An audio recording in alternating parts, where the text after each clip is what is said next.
Hey guys, it's Amanda and welcome back to my YouTube channel. Today's Artsy Fartsy Friday video is a little bit lengthier because I wanted to take more time in this video to really explain my coloring process. So I'm going to try and stay on topic today and just kind of give you guys a little bit more insight into how I build and layer colors to achieve certain effects and how I use it to color basically all of my artwork. So today I'm going to be coloring this illustration of my characters Helios and Volana. They are based on the sun and the moon, and this picture here is called Eclipse because obviously you have Helios, who represents the sun, standing behind the moon, which Volana represents the moon. So I start by basically building up my shadows, and I like to do this because it gives me a good idea of where my light source is. And when I draw in the shadows, I like to use something that has like a blue or a purple undertone. I will go in with some warm grays and some earth tones as well, but I do find that having the undertone be like a purple or a blue gives a much more natural and dynamic looking shadow. And if you're using really light purple shades that are pretty desaturated, they're really easy to layer and blend with your earth tones. So I like to use BV31, BV00, and let's see, B000 is another one that I like to use a lot. I also used V93, so there's a bunch of options out there for you. You don't need all of them, but it does just help to go in with your shadows initially because it just gives you a good idea of where the light and dark in the piece is going to be. And that's just a helpful tip for me. I kind of struggle with that, so it's nice if I can map that in right away before I build on all my other colors. So for this piece in particular, sort of a characteristic of each of these characters is their color schemes. Volana has a very cool blue-based color scheme. Helios has a very warm kind of golden color scheme. So I did kind of want to reflect that in their skin, and later on in the piece I kind of balance it out more so it's a little less obvious. But when I go in and color initially, I'm using a lot of really, really warm yellow and orangey tones to layer under Helios's skin tone, and I use a lot of cooler grayer tones to layer under Volana's skin tone.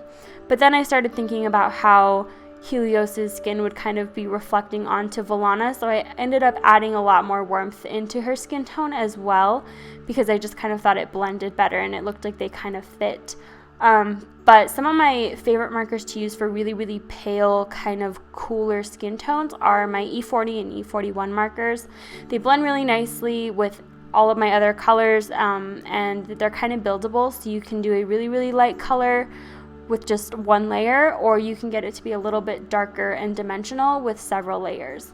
For Helios, I used kind of my E50 color family as well as E02, which is a very kind of orangey color. I used to use that to color skin tones all the time, and it's kind of amazing because it looks so orange. So if you just use that as sort of kind of a like natural looking skin tone, it looks like a sunburn. But it kind of works perfect for Helios because he is the sun in a sense. And so it really worked well for him, but I kind of blended and softened those colors with the E50 and E51 colors.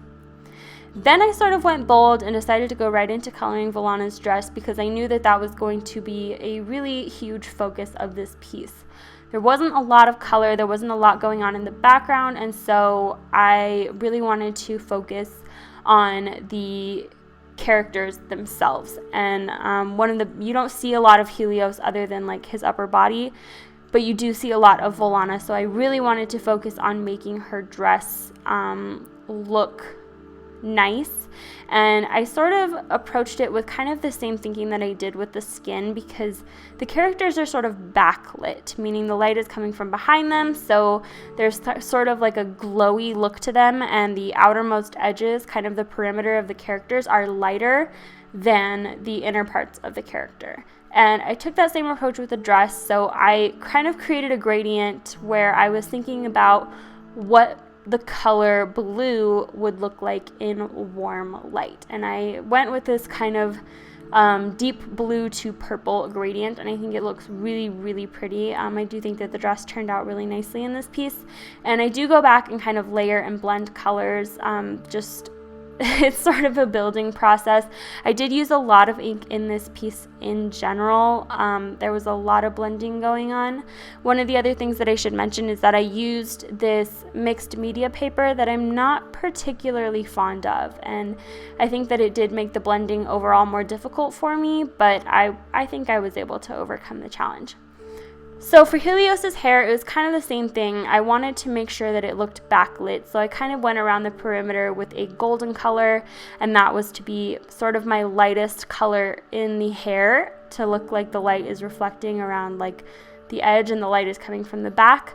Then I went in with some warm browns. I used E39, E29, and a little bit of E49. That's kind of like my go-to colors for a warm, medium to dark brunette hair color. I love these markers. I've had them in my collection for years, and they just blend and build really, really nicely with each other. And I can do a more in-depth hair tutorial if you all are interested, but pretty much I just kind of find the center point at the top middle part of the head, and I sort of create all my strokes coming from that center point, and I give them a bit of movement and a bit of dimension by building the darker colors in certain places, and just to make it sort of look like it's three-dimensional, like it's actually sitting on top of the head. And because Helios has a lot of waves in his hair, I really like to accentuate the waves by adding in deeper colors sort of in the crevices, the creases of the hair. I'm not really sure, but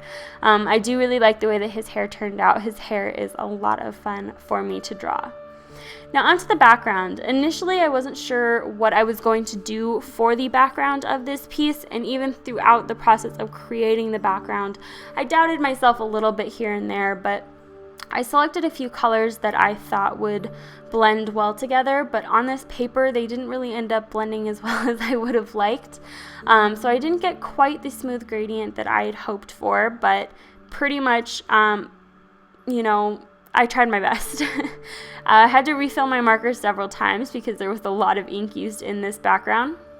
But basically I used a really light yellow shade in the center, and then I sort of went to more saturated tones of yellow so that they went more golden, more light golden brown into medium browns, and then a very, very, very dark brown. And I had to kind of go in and blend a lot, and one of the things that I will tell you is that for certain types of paper, this sort of technique that I'm using with like these vertical lines doesn't work that well. On certain types of paper it does, so you kind of just have to experiment. But for this paper I found it most helpful to color with the chisel tip as opposed to the brush tip, and sort of to use more horizontal strokes, because I just felt like the colors blended better, and I don't know, I just had an easier time. And if I had done that initially, I think the background would have looked a lot smoother and I would have had to use less ink overall, but I'm happy with the end result. I don't think it ruins the piece at all. I don't think the background necessarily needed to be perfectly blended, but I definitely just did want to diminish the look of any like distinguishable marker strokes, which is why I don't think that the brush nib was the best choice to start out with. But I will say that on certain types of paper, especially if you're working on a paper that is specific to markers, it's more brush tip friendly when it comes to blending on large areas. Mixed media paper has a little bit more of a tooth to it, and it tends to absorb the ink rather quickly, so it works a little bit easier when you're blending with the chisel tip, just because it puts down more ink right away, and so the ink stays a little bit wet for a longer period of time, meaning you have more time to blend it. I do kind of prefer working on mixed media paper just because of the volume of ink that I use. It kind of holds up better. But this brand in particular, I can't remember the name of it right now, but I got it at Michael's. It's fairly inexpensive, and I'm not the biggest fan of it. I definitely will not be using it for future illustrations that have very intense full color backgrounds like this one. But now I am just kind of using the lower part of the page to fade the gradient into a really, really dark brown. Again, I'm using that E49 shade, one of my favorite shades to use in place of a black, just because it's not quite as intense and it tends to just look a little bit softer while still giving that effect of like very deep and dark colors. So I like this one a lot, and then as you can see, I just go back and blend those colors again. So I used E29 to blend out E49, E39 to blend out E29, E99 to blend out E39, and so on and so forth. You don't have to use these exact colors to get this exact effect. If you guys are using different markers, you could totally still achieve this same effect, but yeah, that's sort of how I went about doing the background, and I created this sort of circle shape to sort of represent the sun, and that's why I went with those very golden tones. I thought about doing a galaxy background, but then just decided that's not really what I wanted. So I think initially overall I had pictured this piece having a much cooler color scheme, but it sort of turned out being the opposite. It sort of ended up having a much warmer color scheme, but I like it. I think that it's different, and I think it's really cool. So now that I have sort of all of the major color decisions out of the way, I'm just going back and filling in the blanks, such as Volana's hair. Her hair is very light. It's sort of like a very pale platinum blonde, almost like a gray, but not quite. So there wasn't a lot to be done on that part, and same thing with Helio's, what would you call it? His wrap? I don't know what you would call it. His outfit.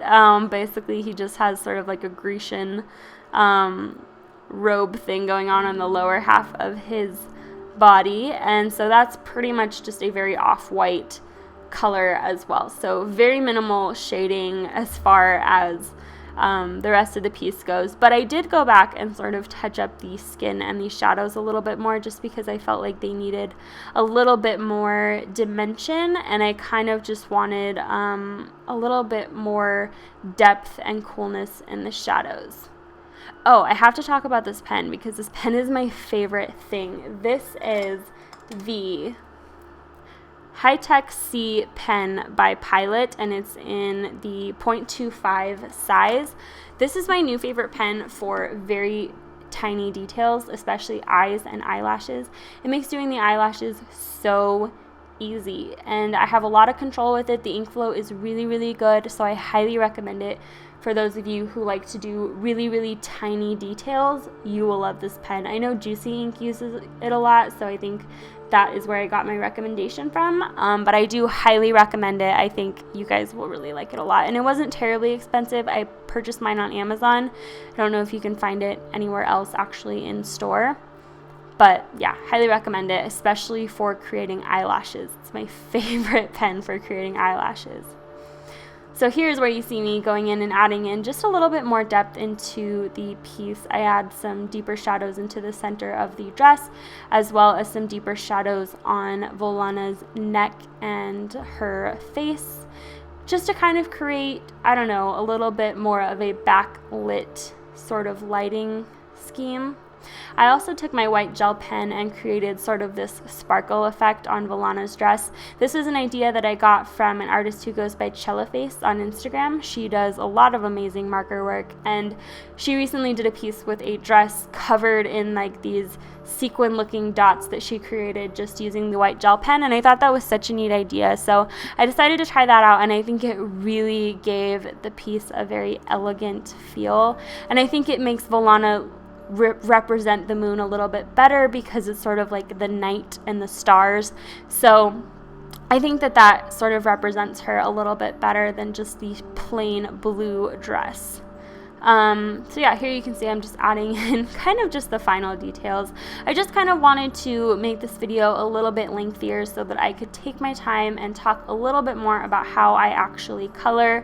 I tend to just use these videos as a time to just talk about whatever it is that I want, but I know that that may not be the most helpful to all of you, so I kind of just wanted to slow this one down a bit. Basically the last touch that I did before going in and refining my lines was to create this sort of circle halo out of leaves using my white gel pen. So super easy. I just sort of freehanded this and just decided to do it on the spot, and I think it really gave the piece a very finished look and kind of distracted from some of that streakiness in the background. There's a little tip for you. But yeah, then I go in with a brown Col-Erase colored pencil and just sort of refine all of the major lines in the piece that I just feel like got washed out during the coloring process. This is just a way to make the lines look very soft, but still look very defined and easy to read. So this is how I've been liking to color my pieces lately, and I don't know, I think it gives it a very different look. And I've been liking that a lot. So let me know if you guys like this, and if you want me to do any tutorials specific to coloring, definitely let me know, because I'd be happy to do that for you guys. And I think that's pretty much it. We're nearing the end of the video. Sorry again I didn't have an art video up for last week, but hopefully you guys enjoyed the Comic-Con haul, and I hope you enjoyed it. I had a lot of fun filming it. But that's pretty much it. I will see you guys next week with some brand new videos. Bye!